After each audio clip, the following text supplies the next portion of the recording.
Here we go.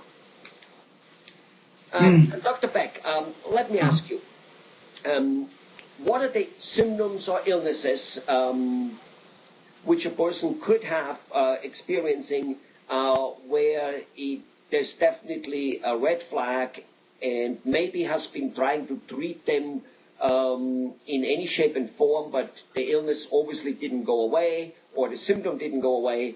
What are some of those illnesses and symptoms where a nerve test is indicated? It's a great question. A lot of people, again, try to interpret their own symptoms. In other words, they try to figure out what's going on without the nerve test. And that can be really difficult because without nerve testing, a lot of times you can't tell if it's a pinched nerve in your neck, pinched nerve in your wrist, diabetic neuropathy. There's a lot of different conditions that can result in problems that need nerve testing. So what kind of symptoms do people get? Well, the thing I tell people to look out for, anytime you have numbness in your hands or feet, that's something that needs nerve testing. If you have weakness in your hands or feet, that's something that needs nerve testing. Now, the other type of symptoms that people frequently get that can be evaluated with nerve testing is shooting pains.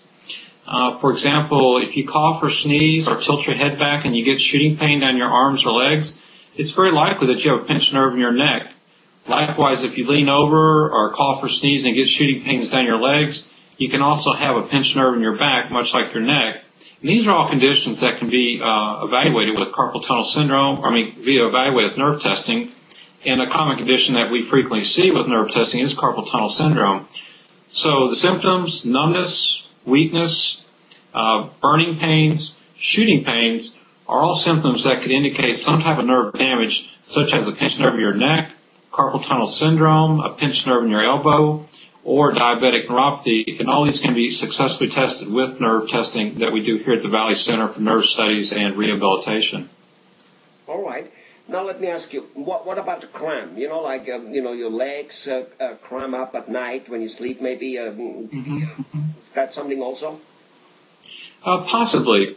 Now, if you have nerve damage or nerve being pinched, such as a pinched nerve in your back, sometimes you'll get terrible cramping pains in your legs.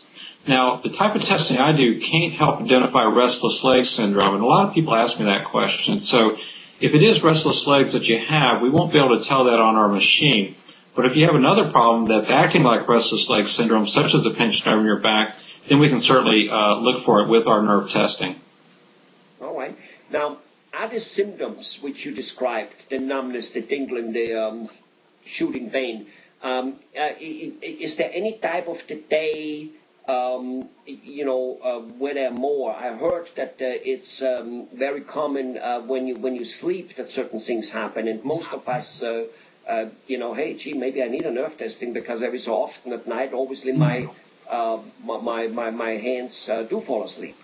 Yeah, there's 2 or 3 conditions that frequently get worse at night, and people, again, they frequently come in and talk to me and say, wow, my hands go to sleep at night or my feet hurt at night.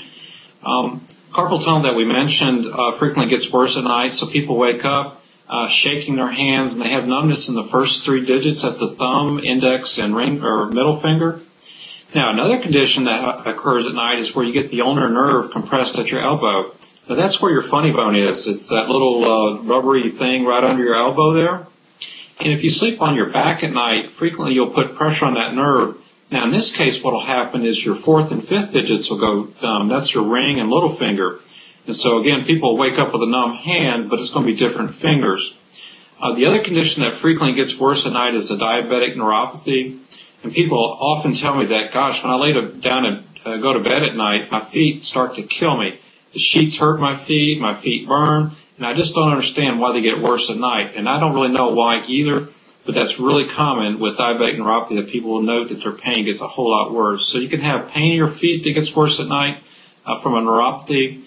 You can have pain from a nerve being pinched in your elbow, and also from carpal tunnel syndrome. All these can get worse at night. Wow. And very obviously, there's lots of information out there that not sleeping causes a host of problems.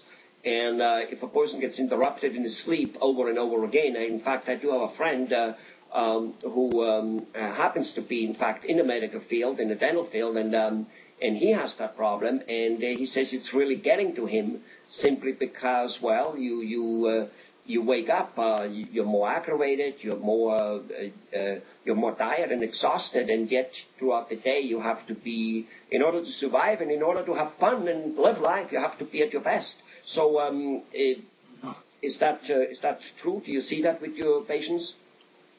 Oh yeah, lack of sleep can cause a number of problems. One problem is people don't realize it can make you gain weight. Another problem, yeah, it's hard to lose weight when you don't get good sleep. The other problem is you can become depressed, irritable, start to have problems with your thinking and concentration. And if you lose enough sleep, you can actually become psychotic. So losing sleep is a big deal. So very obviously, never mind the pain, but the interruption of sleep, you want to get checked. Oh yeah, absolutely. Well, good. Well, thanks for the information, and I will speak to you soon. Okay, thank you.